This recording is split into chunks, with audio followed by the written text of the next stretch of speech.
Hello दोस्तों, कैसे हो आप? मैं भावना स्वागत करती हूँ आपका आपके YouTube चैनल स्टूडेंट इंडिया पर। तो दोस्तों, आज की वीडियो के अंदर पढ़ने वाले कि वर्ण विचार क्या होते हैं। ये हमारी क्लास 2 है, जिसके अंदर हम क्या पढ़ेंगे कि वर्ण विचार आखिर क्या होती है।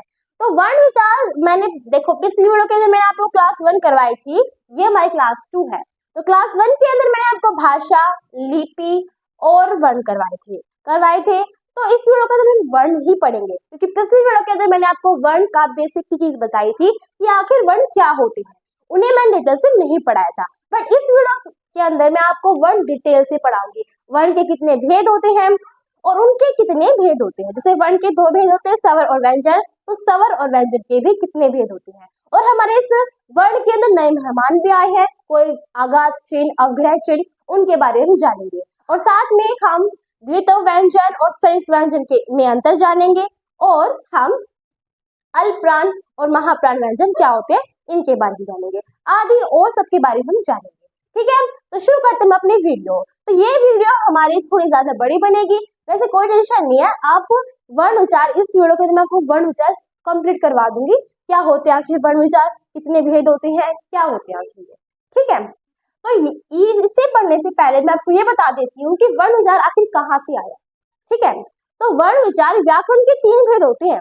हमारे जो व्याकरण होते हैं उसके 3 भेद होते हैं। कौन कौन से होते हैं? वर्ण विचार, शब्द विचार और वाक्य विचार। तो इस वीडियो के अंदर हम इसका पहला भेद है वर्ण विचार, उसे पढ़ेंगे। ठीक है, तो वर्ण विचार में है हमारा पहला है कि वर्ण आखिर होते क्या है। तो वर्ण वर्ण वे होते हैं भाषा की वह सबसे छोटी से छोटी इकाई जिसके अन्य टुकड़े हम नहीं कर सकते, उन्हें हम वर्ण कहते हैं। देखो हमारी भाषा क्या होती है, भाषा जो हम डेली लाइफ में बोलते हैं, बहुत सारी भाषा होती है। हिंदी भाषा होती है, अंग्रेजी भाषा होती है, कोरियन भाषा होती है, चीनी भाषा होती है, अमेरिकन भाषा होती है, बहुत सारी भाषाएं होती है। तो जो हमारी भाषा होती है वो हमारे किससे बनते हैं? जैसे कि हम अपनी भाषा लेते हैं हिंदी भाषा, तो हिंदी भाषा के अंदर जो भी हमने शब्द, वर्ण, वाक्य यूज किए ना, उसकी सबसे छोटी इकाई हमारी क्या है? वर्ण है। क्योंकि वर्ण से ही मिलकर शब्द बने हैं, शब्द से ही मिलकर वाक्य बने हैं, और वाक्य को जोड़ जोड़ के हमने अपनी भाषा का निर्माण किया है। मतलब भाषा हमारी की सबसे छोटी इकाई हमारी वर्ण है, जिससे हमारा सब कुछ बना है। ठीक है, तो ये वर्ण क्या होते हैं कि भाषा की वह सबसे छोटी इकाई है जिसके हम अन्य खंड नहीं कर सकते, अन्य टुकड़े नहीं कर सकते। ठीक है, तो वर्ण समझते क्या होते हैं, जैसे कि मैं उदाहरण में ले लेती हूँ कौन कौन सी होती है आखिर वर्ण। तो वर्ण वे होते हैं, अपने स्वर व्यंजन तो पढ़े ही होंगे। स्वर व्यंजन, स्वर व्यंजन देखो, स्वर व्यंजन टोटल कितने होते हैं? 52 होते हैं। कौन कौन से होते हैं? पहले तो हमारी जो स्वर होते हैं वो हमारे वैसे तो हम 11 है, वैसे तो 11 है, पर 13 भी होती है ये। पर आपने तो बचपन में 13 ही पढ़े होंगे, पर वो 13 नहीं होते, वो 11 होते हैं। क्योंकि उनमें जो लास्ट में अंग और अह होता है ना, वो हमारे स्वर में नहीं गिने जाते। वो ना ही तो स्वर होते हैं और ना ही व्यंजन होते हैं, तभी इन्हें इन दोनों के बीच में लिखा जाता है। ठीक है, तो जो हमारा ये हमारे क्या होते हैं, ये हमारे होते हैं आयोगवाह। क्या होते हैं? आयोगवाह। तो जो हमारे वर्ण है, वर्ण तो समझ गए, भाषा की वह छोटी इकाई जिसके हम अन्य टुकड़े नहीं कर सकते। फॉर एग्जाम्पल स्वर और व्यंजन, क्योंकि स्वर व्यंजन के हम अन्य टुकड़े नहीं कर सकते क्योंकि वह पहले से ही छोटी है। ठीक है, फिर बात आती है वर्ण तो समझ गए क्या होते हैं। ठीक है, वर्ण तो समझ गए, साथ साथ में आपको डेफिनेशन भी आपको दिखाई दी होगी मेज में। ओके, और बता मैंने आपको दिया। और फिर हम इसके बाद आए कि वर्णमाला क्या होते हैं। वर्ण तो समझ गए होंगे कि वह छोटी इकाई होती है जिसके हम अन्य टुकड़े नहीं कर सकते। आपने बचपन से अब तक पढ़ा है वर्णमाला, सॉरी वर्ण पढ़े ना, वर्ण कौन कौन से होते हैं, स्वर व्यंजन, ये सब पढ़े आपने, पढ़े हैं। तो आप पढ़ेंगे वर्णमाला के बारे में। तो वर्णमाला क्या होती है? तो वर्णमाला क्या होती है, जो हमारे वर्ण होते हैं ना, उनका व्यवस्थित क्रम हमारा क्या कहलाता है, या फिर हम बोल सकते हैं कि समूह, हमारे वर्णों का समूह क्या कहलाता है? वर्णमाला कहलाता है। पूरे जितने भी हमारे वर्ण होते हैं ना, स्वर व्यंजन दोनों हमारे वर्ण है, उन पूरे जो वर्ण होते हैं उन पूरे वर्णों को हम वर्णमाला कहते हैं। ठीक है, उन्हें हम क्या कहते हैं? वर्णमाला, क्योंकि वर्णों का समूह हमारा वर्णमाला कहलाता है। समझ में आया? या फिर हम बोल सकते हैं ये हमारा व्यवस्थित क्रम। ठीक है, जो व्यवस्थित क्रम में हमारे वर्ण होते हैं उन्हें ही हम क्या कहते हैं? वर्णमाला कहते हैं। क्योंकि जो हमारी मालाएं होती है वर्णों की, मालाएं समझ में आया, समूह होते हैं पूरी, जितने भी हमारे वर्ण होते हैं, इन पूरे वर्णों को हम क्या कहते हैं, वर्णमाला। समझ गए। अब फिर आती है वर्णमाला, समझ गए वर्णों क्या होते हैं। तो अब हम पढ़ेंगे वर्ण के भेद क्या होते हैं, कितने होते हैं। तो वर्ण के दो भेद होते हैं। कितने भेद होते हैं वर्ण के, दो भेद होते हैं। पहला होता है स्वर और दूसरा क्या होता है, व्यंजन। तो स्वर तो वे होते हैं, देखो स्वर और व्यंजन। तो स्वर कौन कौन से होते हैं, तो स्वर होते हैं हमारे जैसे कि एन आर आम तो आपने सुन रखे होंगे ना, ए आ ई, कौन कौन सी, ये 11 होते हैं। वे स्वर की संख्याएं 11 होती है। पहले क्या बता देते कौन कौन सी होती है, ए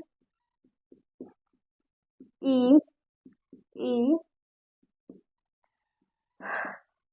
वी ए आई ओ और आ। तो ये हमारे 11 स्वर होते हैं। इनके अंदर आपने बचपन से तो पढ़े होंगे कि अंग और अह भी आते हैं, ठीक है। तो कौन से आते हैं, अंग और अह होते हैं,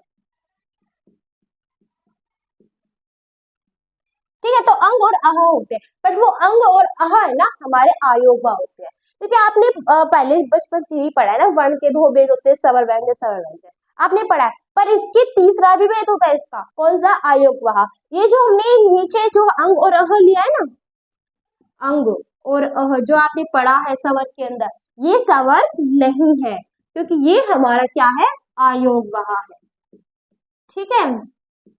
ये हमारा क्या है, आयोगवा है। तो स्वर क्या होते हैं, तो स्वर वे होते हैं जब हम स्वरों को बोलते हैं ना, तो हमें जब हम बोलते हैं तो हमारे अंदर से जो वायु होती है ना, वो बिना टकराव के हमारे मुंह से निकल जाती है, ठीक है। मतलब कहीं टकराव नहीं देती है, सीधा मुंह से निकल जाएगी। अब उदाहरण पढ़ेंगे, देखो अब ए है, जब आप बोलोगे इन्हें, आप इन वर्णों को खुद फील करके बोल सकते हो। अब जब मैं बोलूंगी तो इतना समझ में नहीं आएगा, जब आप खुद बोलकर देखोगे इन वर्णों को और खुद महसूस करोगे तब आपको समझ में आएगा। अब देखो, अब बोलो स्वर क्या कौन कौन से है।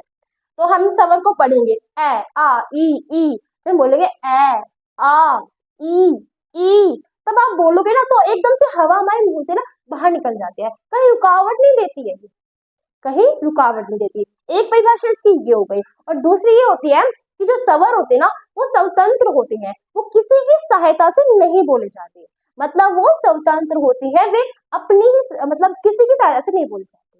कौन कौन सी है, देखियो अब ये ए है, तो अब हम इन ए को बोलेंगे तो अब ये इसके साथ किसी वर्ण की ध्वनि आ रही है, आ रही है, नहीं आ रही है, किसी की भी ध्वनि हमें नहीं सुनाई देगी। ए तो है तो ए ही बोला जाएगा, आ बोलेंगे तो आ ही बोला जाएगा, इसके साथ हमें किसी अन्य की ध्वनि नहीं सुनाई देगी, इसके साथ किसी अन्य वर्ण की ध्वनि हमें नहीं सुनाई देगी। स्वर क्या होते हैं, स्वतंत्र होती है, उन्हें बोलने के लिए हमें किसी अन्य वर्ण की सहायता नहीं लेनी पड़ती, जबकि व्यंजन को बोलने के लिए हमें लेनी पड़ती है।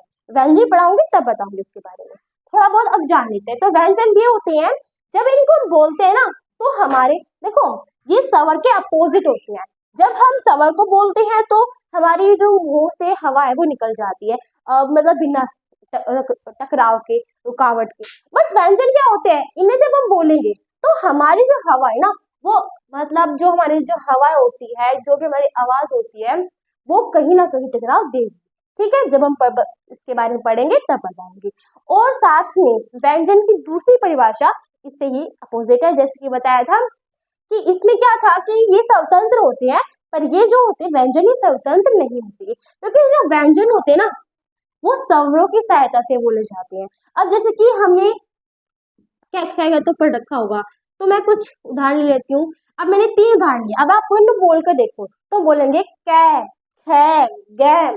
तब हमने कै बोला तो कै के साथ हमें ए की ध्वनि सुनाई दे रही है, बिल्कुल दे रही है। अब कै को हमने खाली तो नहीं बोला ना, अब खुद फील करके देखो, हम बोलेंगे कै, तो कै के साथ हमें ए की ध्वनि भी सुनाई दे रही है, ठीक है। तो जो हमारी ध्वनि सुनाई दे रही है हमें, तो वो हमारा क्या है, स्वर है। तो व्यंजन वही होती है जिसको बोलने के लिए हमें स्वरों की सहायता लेनी पड़ती है, उन्हें हम क्या कहते हैं, व्यंजन कहते हैं। और जो बिना सहायता के बोले जाते हैं वे स्वर कहलाते हैं। समझ में आ गया। अब देखो, अब हम ए को अगर हम लिख के देखेंगे तो अब ए को हम ऐसे लिखेंगे, मतलब जब हमारा ये आधा था व्यंजन, हमारा व्यंजन आधा था, इसके साथ जब ए जुड़ा ना तब जाकर वो पूरा बना। अब आधा, जब आप कोई चीज को आधा लिखोगे ना तो उसके नीचे आप हलंत लगा दोगे। कोई भी वर्ण को जब आप आधा लिखते हो तो उसके नीचे क्या लगा देते हो? हलंत लगा देते हो। समझ में आ गया? तो अब स्वर भी आ गए, व्यंजन भी। अब आयोगवाह क्या होते हैं? तो आयोगवाह मैंने आपको बता दिए हैं, ये दो होते अंग और अह।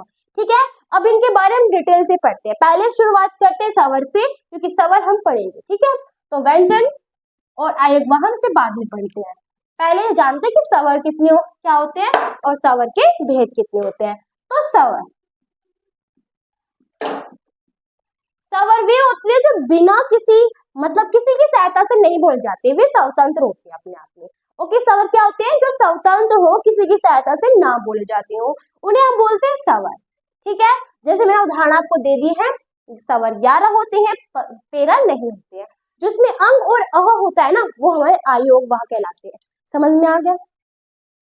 पहली परिभाषा ये होती है, और दूसरी परिभाषा ये है, जब इनको बोलेंगे तो हमारे मुंह से जो आवाज होगी, फिर हमारी हवा होगी, वो एकदम बाहर निकल जाएगी, कहीं पर रुकावट नहीं देगी वो।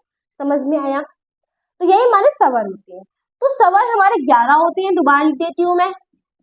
ठीक है, कितने होते हैं हमारे स्वर? होते हैं 11।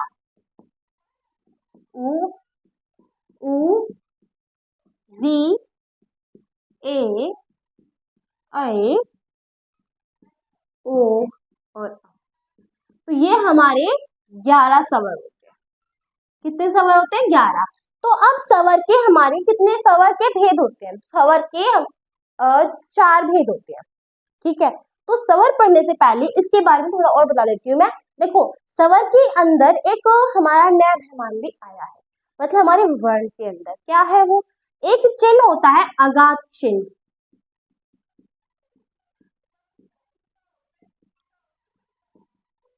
ये चिन्ह होता है आगाज चिन्ह, जो हम इस प्रकार होती है इसकी लिपि। किस प्रकार होती है? ऐसे होती है, ये इस टाइप की ध्वनि होती है, जिसे हम आगाज चिन्ह कहते हैं। ये जो चिन्ह होते हैं ना, अब ये चिन्ह हमारे अंग्रेजी भाषा से हिंदी भाषा के अंदर आए हैं। वैसे ये इंग्लिश भाषा में ज्यादातर यूज किए जाते हैं।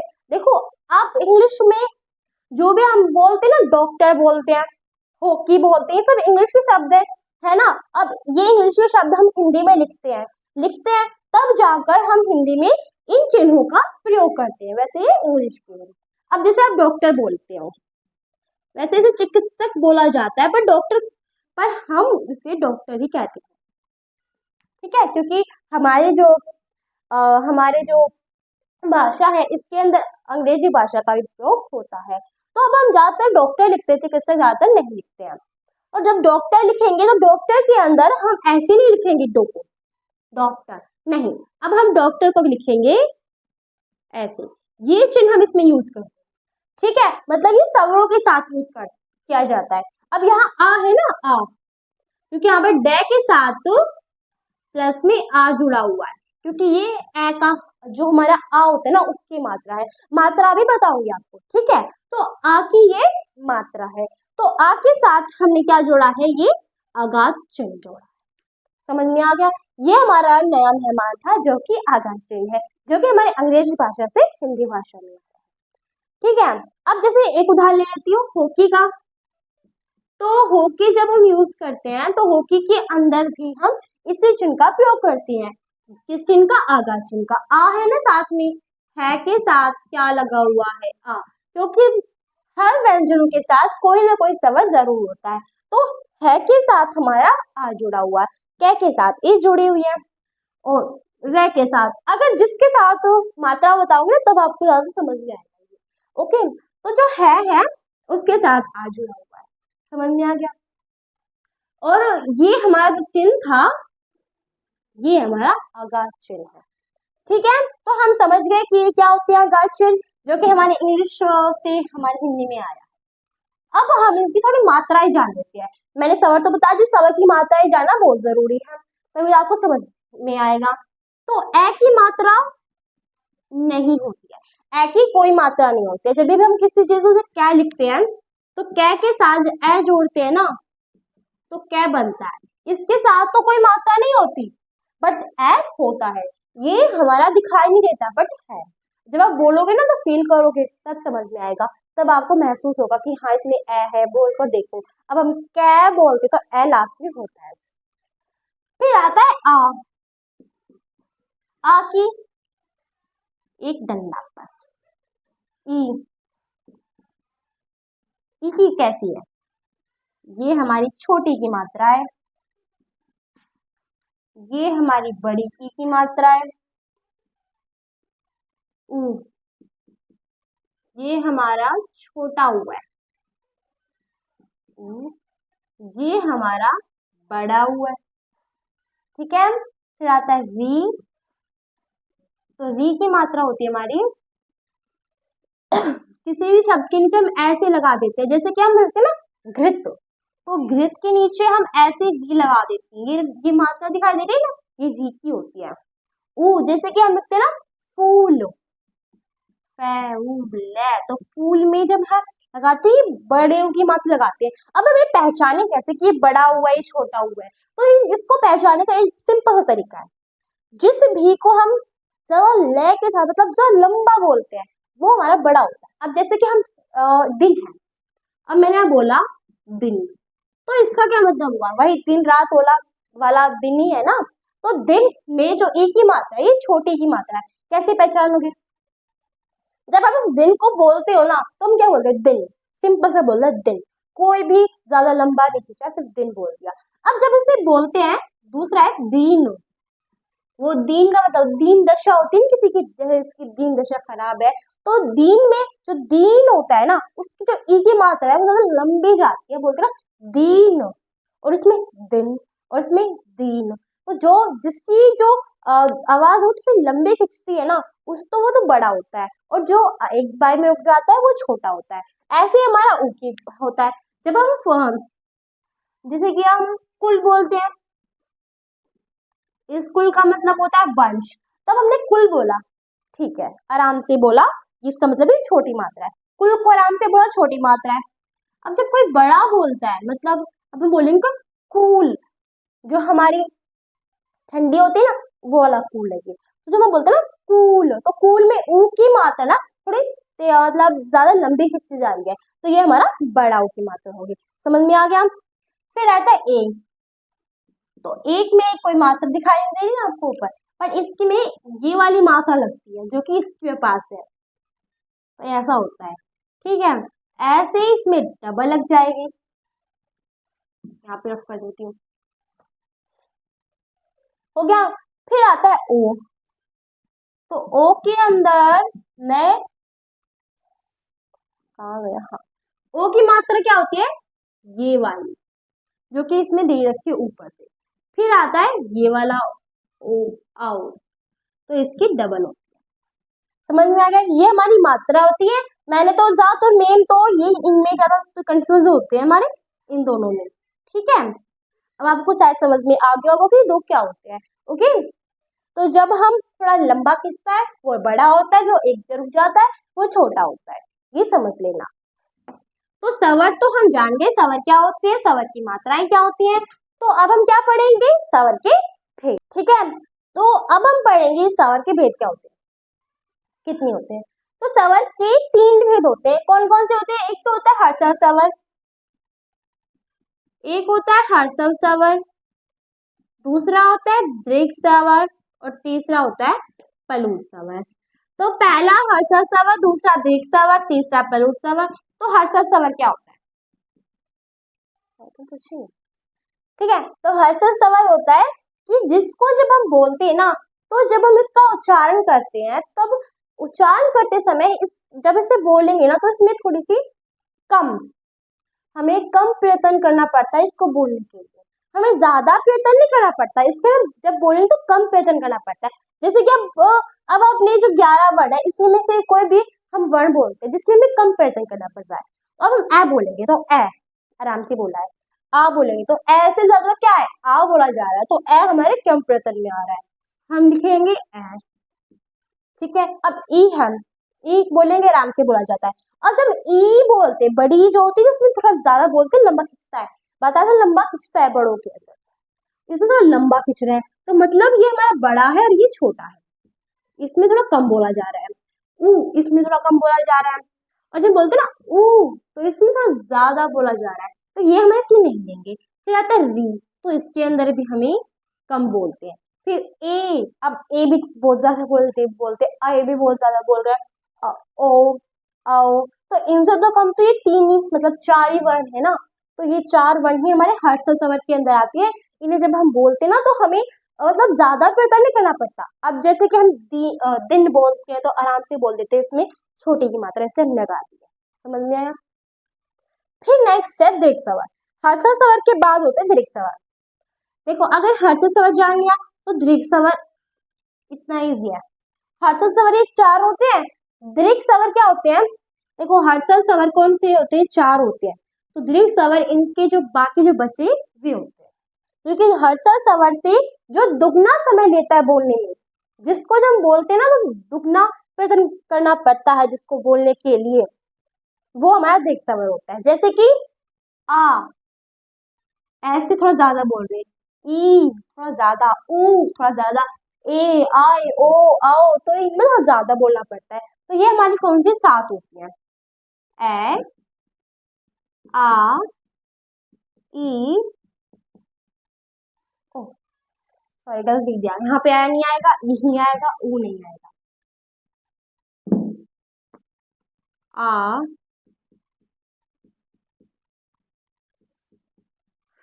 ए, आए, ओ आओ, तो ये हमारे कितने होते हैं? सात वर्ण होते हैं, जिनको जब हम बोलते हैं तब हमें इनसे थोड़ा ज्यादा समय लेना पड़ता है। ओके, फिर पलूत स्वर की बारी। पलूत स्वर क्या होते हैं? तो पलूत स्वर वे स्वर होते हैं जब इनको हम बोलते हैं ना, तब ये इन दोनों मतलब हर्ष और स्वर से 3 गुना ज्यादा समय लेता है। अब आप कहोगे स्वर सारे खत्म ही हो गए, फिर ऐसा स्वर कौन सा है जो थोड़ा ज्यादा समय लेता है? ये स्वर होता है ओम। अब जब हम ओम को बोलेंगे, एक वर्ड तो है नहीं, कोई शब्द तो है नहीं, वर्ण ही हुआ है फिर तो ये। अब क्या है, हम जब ओम नमः शिवाय लिखते हैं तो उसके अंदर हम ये वाला ओम यूज करते हैं, उसमें थोड़ा ज्यादा समय लेते हैं ना ओम, तो ये इससे थोड़ा ज्यादा समय ले रहा है, ये तो बहुत ज्यादा ले रहा है, 3 गुना ज्यादा ले रहा है समय। ठीक है, अब इसे हम वैसे कैसे लिखे इसके अंदर? वैसे डायरेक्ट इसे लिखना पड़ेगा ना, ये लिखा जाता है इस प्रकार। अब ये जो हमारे एक बात और है, आपको एक नया मेहमान हो रहा है, ये आपको जो डै के रूप में जो चिन्ह दिखाई दे रहा है ना, ये आखिर में डै नहीं है, ये एक चिन्ह है। क्या है ये? एक चिन्ह है। कौन सा चिन्ह है ये हमारा अवग्रह चिन्ह है। अवग्रह चिन्ह हमारे इस टाइप से डै के रूप में होता है, ठीक है, पर ये हमारा क्या होता है? चिन्ह होता है। देखो अब इसकी जगह पे आप 3 भी लिख सकते हो। अगर आप ऐसे इतना लंबा लिखना चाहते हैं ना, तो आप ओम को है ना ऐसे लिख सकते हो, ओम को। ठीक है, ये ऐसे वर्ण होते हैं, ये लिखने में भी ज्यादा समय लेते हैं और बोलने में भी ज्यादा समय लेते हैं। ये हर्ष स्वर से दुगना समय लेते लिखने में बोलने में, और ये तिगना समय लेते लिखने में बोलने में। समझ गए स्वर क्या होते हैं? स्वर की 3 भेद, हर्षव, दीर्घ और पलुत। हर्षव हमारे जो कम समय लेते हैं बोलने के लिए, दीर्घ जो हर्षव से दुगना बोलने के लिए भी और लिखने में भी, पलुत में तिगना ही हो गया, जब बोलते हैं तभी भी तिगना समय लेते हैं और जब लिखते हैं तभी थोड़ा ज्यादा समय लेता है। अब जैसे राम, तो राम शब्द के अंदर आता है, बट ज्यादातर इसे हम पलुत स्वर में ले लेते हैं। ओके, तो स्वर तो आप समझ गए होंगे कि आखिर स्वर क्या हो। स्वर के 3 भेद होते हैं, हर्षव, दीर्घ और पलुत, जो कि मैंने आपको बता दिया।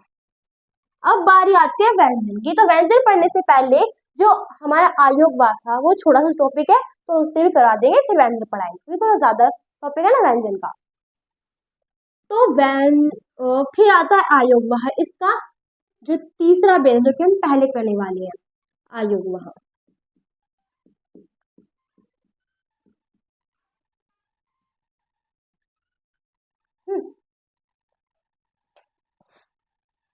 तो आयोग वहां हमारे वे होते हैं, मैंने आपको बताया था स्वर के बाद जो हमारे दो वर्ण रह जाते हैं ना, जो स्वर के बाद भी आते हैं और व्यंजन से पहले भी आते हैं, जो स्वर के बाद भी आते हैं और व्यंजन से पहले आते हैं, दो स्वर आती है। ऐसे कौन से स्वर है वे? अंग और अह, ये दो स्वर है।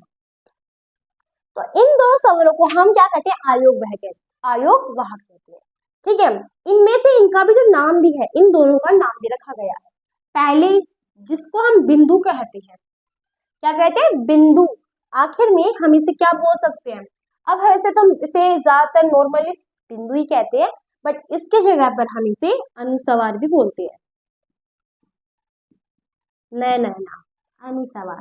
ठीक है, फिर दूसरा है ये जो अह होता है, इसको हम नॉर्मली क्या बोलते हैं? विसर्ग बोलते हैं, और इसे हम विसर्ग ही बोलेंगे, इसका जो नाम है वो चेंज नहीं हुआ। ठीक है, इसको अनुस्वार बोलते हैं और इसको विसर्ग बोल देंगे। तो अनुस्वार भी हो गया, विसर्ग भी हो गया। अब इनके बारे में जानते हैं, कब कब इनका प्रयोग हम करते हैं। तो इसके विपरीत एक और हमारी जो टॉपिक है वो हमारा क्या है? अनुनासिक। वैसे वो आयोग वहां तो नहीं है, वो अलग से है अनुनासिक का टॉपिक। ठीक है, तो अनुनासिक क्या होता है? ये हमारा, आपने चंद्र बिंदु तो पढ़ा ही होगा, चंद्र बिंदु, तो इस चंद्र बिंदु को ही हम क्या कहते हैं? अनुनासिक। ठीक है, तो अनुनासिक चंद्र बिंदु एक ही होती है, हम चंद्र बिंदु भी कह सकते हैं, अनुनासिक भी कह सकते हैं। तो अनुस्वार वे होते हैं जब हम इन अनुस्वार को कब यूज करते हैं। आखिर में ये अनुस्वार कब यूज में आते हैं? तो जब आपने हमारे व्यंजन पढ़े होंगे ना, तो यहाँ पे एक व्यंजन की टेबल भी दे रखी है। तो व्यंजन के जो लास्ट के जो हमारे 25 वर्ण होते हैं, व्यंजन में स्टार्टिंग के 25 वर्ण होते हैं, उनके जो लास्ट के वर्ण होते हैं कौन कौन से हैं? एक चार्ट में दे रखे होंगे, पर मैं साइड में देती हूँ, फिर आप चार्ट में देख सकते हो कहाँ वो लास्ट के वर्ण। 25 वर्णों में से स्पर्श व्यंजन है ना, उसके बिल्कुल लास्ट में स्पर्श व्यंजन बताऊंगी बाद में, बस जो हमारे 25 वर्ण है उनके लास्ट से मिलेगी। यहाँ लिख देती तब आपको समझ में आ जाएगा। पहला हमारा है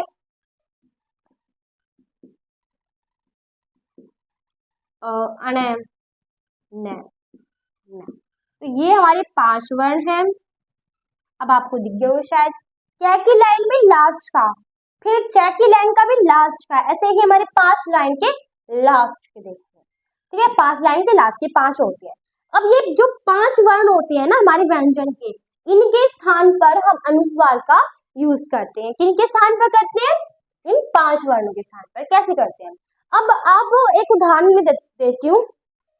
अब जैसे कि मैंने उदाहरण लिया घंटा, तो घंटा के अंदर मैंने अण लिया है, तो जो अण लिया ना हमारा वो आधा है, क्योंकि जब हम जो ये हमारा अनुस्वार का तभी यूज कर सकते हैं जब हमारी 5 वर्ण आधे हो। क्या हो? आधे हो। अण हमारा आधा है, पूरा नहीं है, तो इसके स्थान पर हम अंक की बेदी जो हमारी जिसे हम अनुस्वार कहती है, इस बिंदु का यूज कर सकते हैं। ठीक है, इसकी जगह पर हम क्या लिख सकते हैं? घंटा लिख देंगे। ठीक है, हम इनके स्थान पर इसे लिख सकते हैं, बट जब भी लिख सकते हैं जब ये आधे हो। अब जैसे अब इसके अंदर जो हमारा ये वर्ण है, अब ये हमारा कौन सा वर्ण है? आधा वर्ण। आपको पता है ना ये हमारा आधा वर्ण है। देखो यहाँ पे अब ये पूरा दे रखा है, हालत लगती है आधा हो जाएगा। अब इस आधे की जगह पे हमें क्या लगाना है? बिंदी लगाया तो क्या बन जाएगा? गंगा बन जाएगा। ये जब इसको हटाकर हम यहाँ लग जाएंगे गंगा बन जाएगा। ऐसे बोलो गंगा, चाहे ऐसे लिखो, कैसे भी लोग आपकी मर्जी। ये हमारे अनुस्वार होंगे। अनुस्वार हम इसके स्थान पर यूज करते हैं। जैसे कि उदाहरण लेते हैं चंचल। अब इसमें जो हमारे य था, हमारा ये भी था ना इसमें य, तो इस य के स्थान आधा लिया ना हमने, य तो आधा लिया, इसके स्थान पर हम बिंदी का यूज कर सकते हैं। हम चंचल को ऐसे भी लिख सकते हैं। समझ में आया? तो हम अनुस्वार का जब कब यूज करते हैं? देखो, एक तो आप नॉर्मली वैसे यूज करते हो, ठीक है। अगर आप इसको यूज हम व्यंजनों के स्थान पर भी कर सकते हैं। किसके स्थान पर? 5 व्यंजन बताए थे आपको, उन वर्णों के स्थान पर कर सकते हैं हम इसका यूज। फिर विसर्ग की बारी आती है। तो विसर्ग क्या होते हैं? विसर्ग नॉर्मली हम संस्कृत में यूज करते हैं। संस्कृत में हर जो भी कोई भी वर्ण आता है, कोई भी शब्द आता है, उसमें हम क्या यूज करते हैं?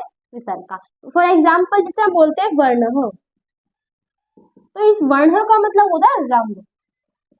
जैसे कि हम बोल सकते हैं पीत वर्ण, गुलाबी रंग होता है, श्वेत वर्ण सफेद रंग होता है, हरित वर्ण हरा रंग होता है, कृष्ण वर्ण काला रंग होता है, ऐसे ही बहुत सारे रंग होते हैं।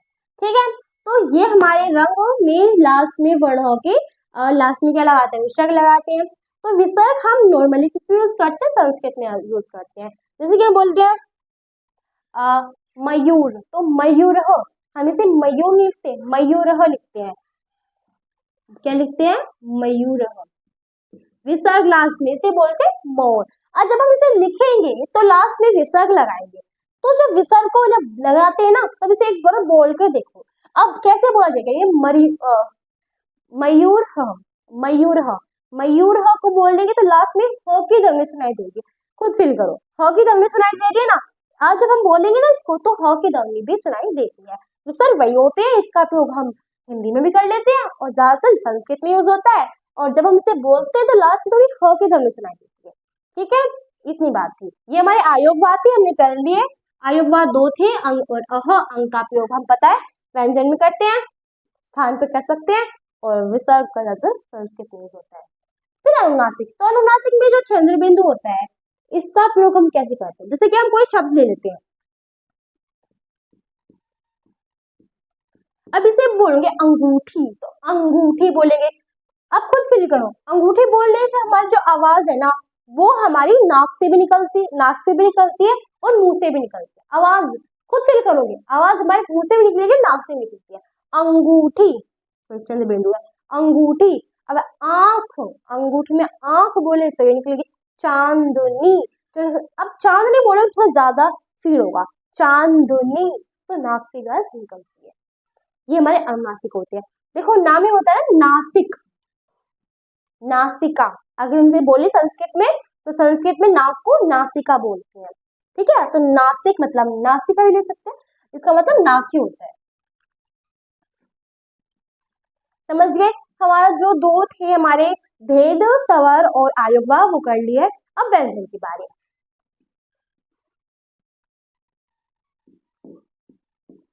तो दोस्तों अब हम पढ़ेंगे इसके व्यंजन।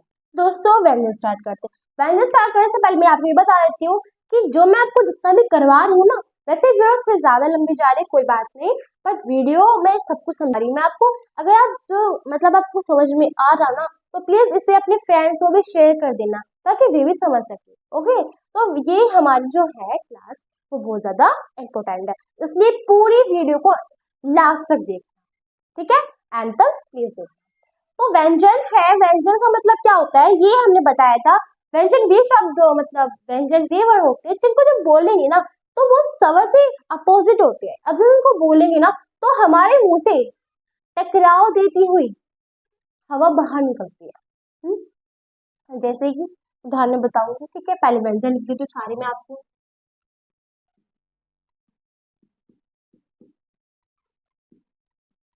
ठीक है, ये हमारे क्या की फैमिली होते हैं। 25 वर्ण बताया था ना, कौन कौन से, वो लिख रही हूँ मैं। च, छ, ज, झ, ञ, ट, ठ,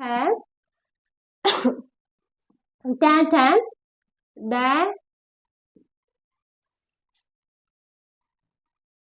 ट, ठ, सो यार, ट,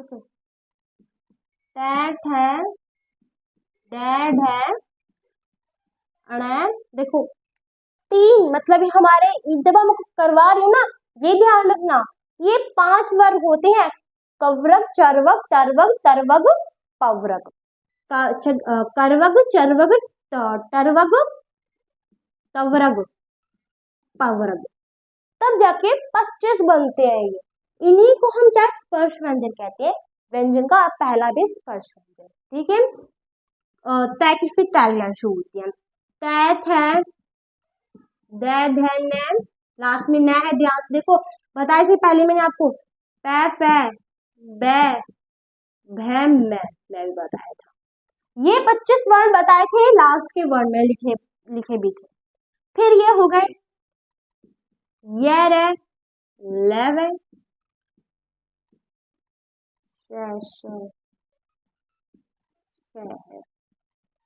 अक्षत्र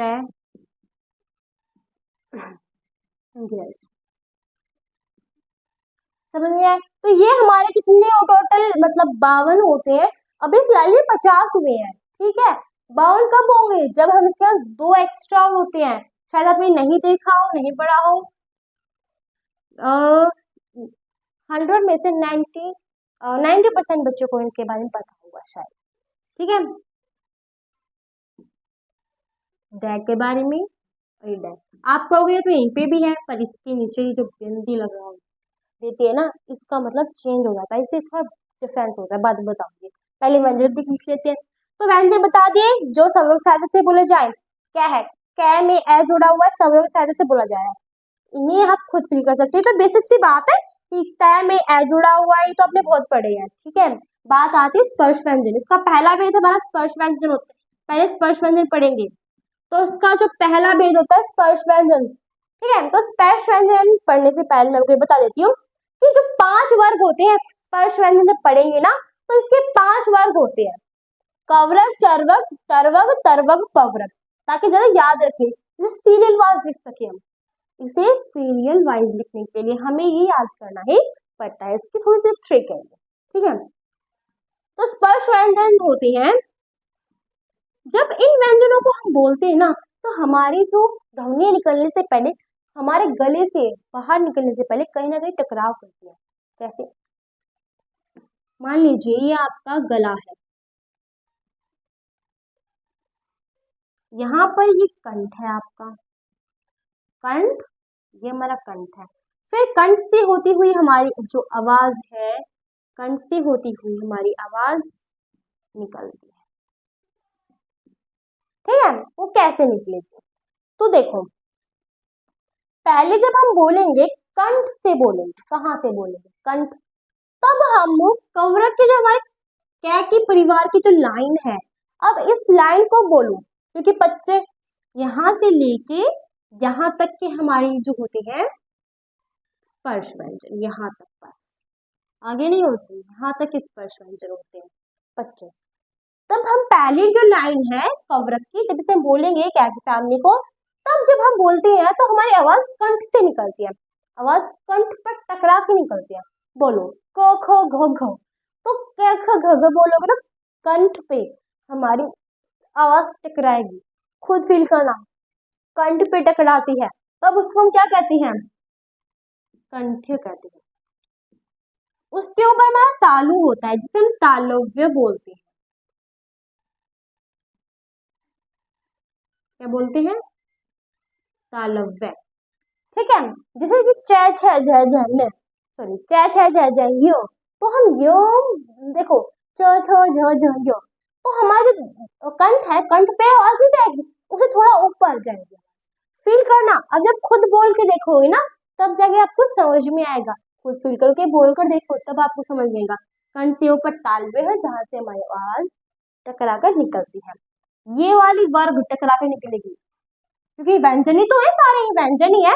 व्यंजन में से कोई ऐसा व्यंजन है कहाँ कहाँ पर टकरा जाए, ठीक है। तो ये व्यंजन हमारे यहाँ पर टकराते हैं, ये वाले व्यंजन थोड़े ऊपर ताल पे टकराते हैं, और टै वाले, टै वर्ग के व्यंजन कहाँ पर टकराते हैं, टै ठ ढ ढ न, बोलो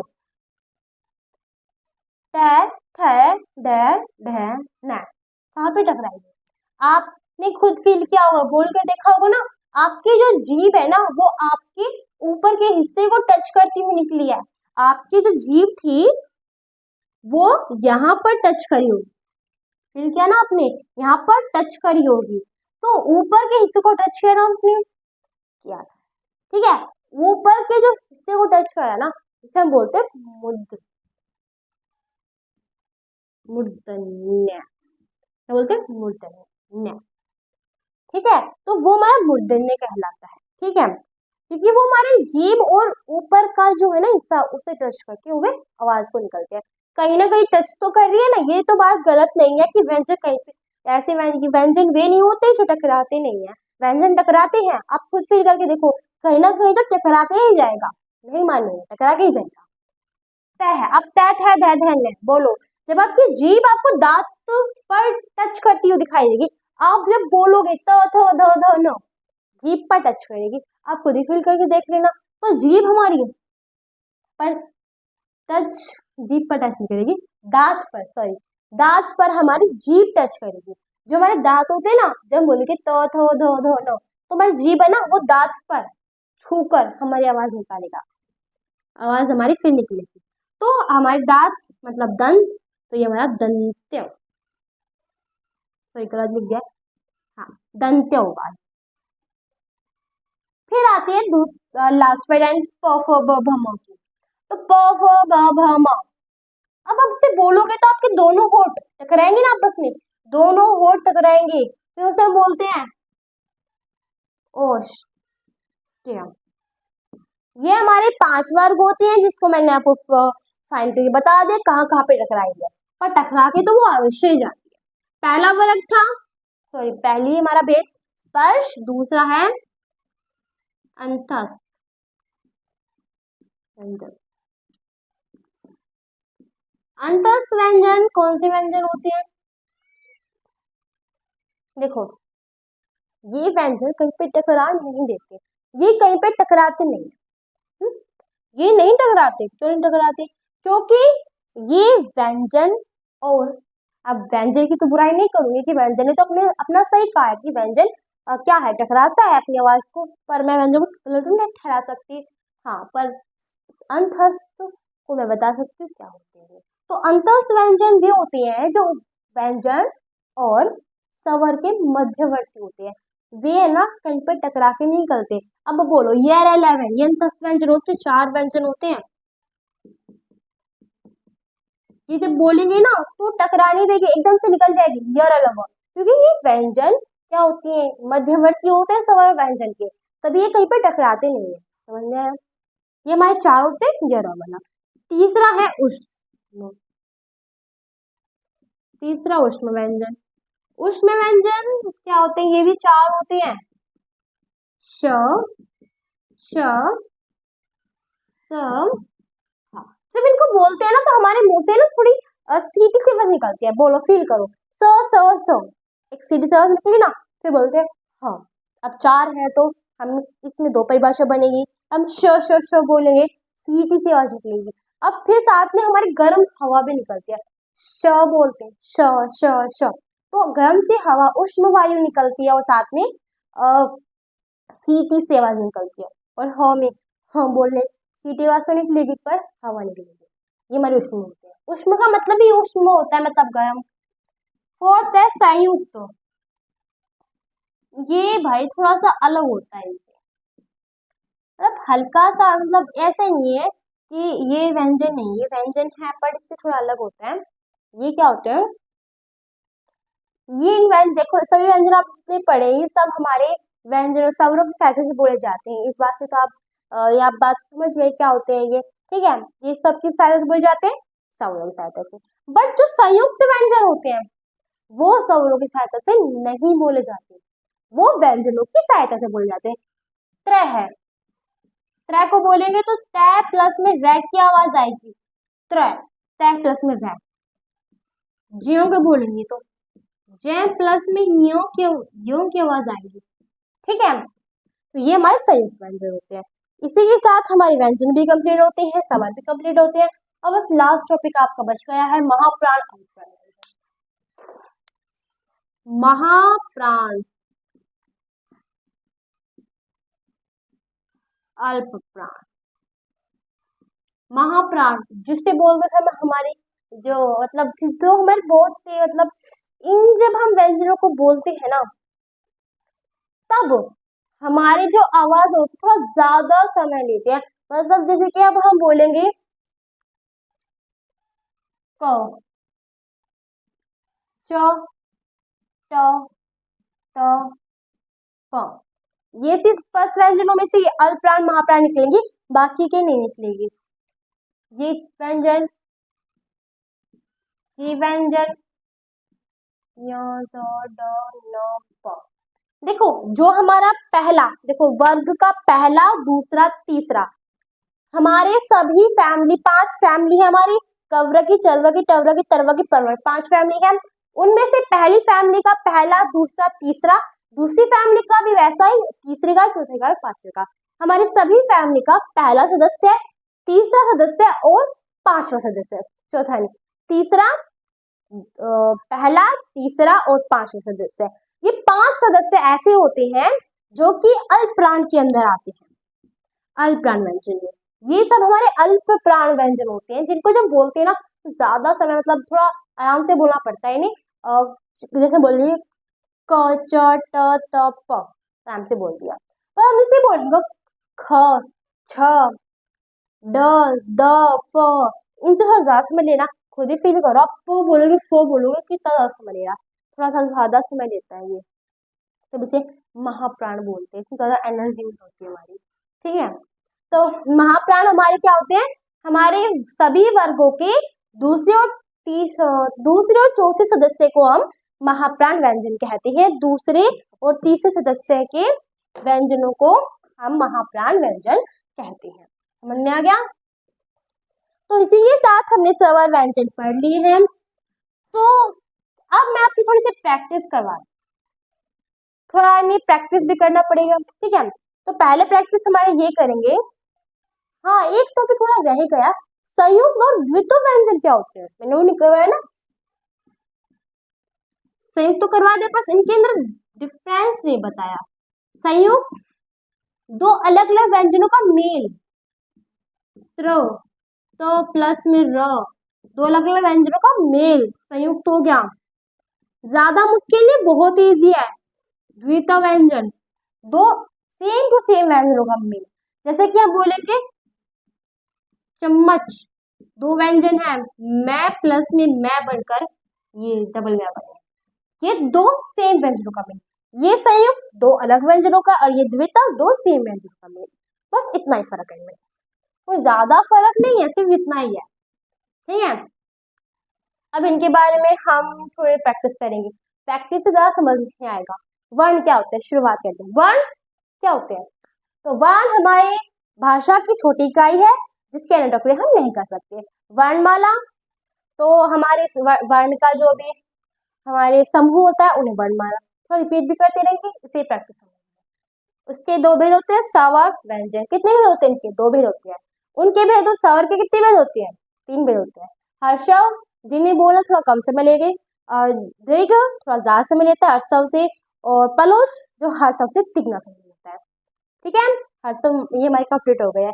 आगात और अवग्रह चिन्ह है वो मैंने आपको बता दिया है, ठीक है। अब बता दिए ना आयुग वहा, जो हमारे स्वर और व्यंजन के बीच के होते हैं, समझ में आया। और व्यंजन उसके 5 भेद होते हैं, व्यंजन हमारे जो स्वरों की सहायता से बोले जाते हैं, और संयुक्त तो थोड़े इनसे अलग होते हैं, वो स्वरों की सहायता से नहीं भी, वो व्यंजनों की सहायता से बोले जाते हैं, मतलब व्यंजनों के मेल से बनते हुए, ठीक है। और संयुक्त और द्वित्व व्यंजन में अंतर बताई दिया मैंने आपको, समझ में आ गया।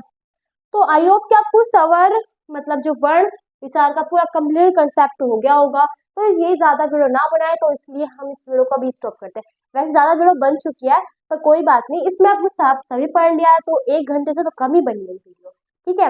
वरना 1 घंटे की बन सकती है, वैसे सभी जितनी भी क्लासेस होती है सब में 1 घंटे ज्यादा की वीडियो बनती है ना ये, और 1 घंटे से कम में तो सब कुछ हम समझा देते हैं। मैंने बना रखी है वर्ण की वीडियो, नहीं मैंने पहले बना रही है, पर उस वर्ण की वीडियो में मैंने आपको बहुत ही छोटी वीडियो बनाई, वो 13-15 मिनट की, उसके लिए सिर्फ स्वर वर्ण है, वर्ण के 2 भेद है, उसके 2 भेद है, बस इतना बताया, कोई डिटेल्स नहीं थी। हाँ डिटेल तो थी, पर ज्यादा नहीं थी, कम थी, इससे ज्यादा खोल की और ज्यादा समझ कर बताया आपको, ठीक है। आई होप कि आपको समझ में आ गया होगा। अगर आपको समझ में आ गया तो प्लीज इस चैनल को सब्सक्राइब करें और अपने दोस्तों को जरूर शेयर करें, क्योंकि उन्हें भी तो समझ में आना चाहिए कि हाँ कि ये होते क्या है, उन्हें भी इनके बारे में पता होना चाहिए, ठीक है।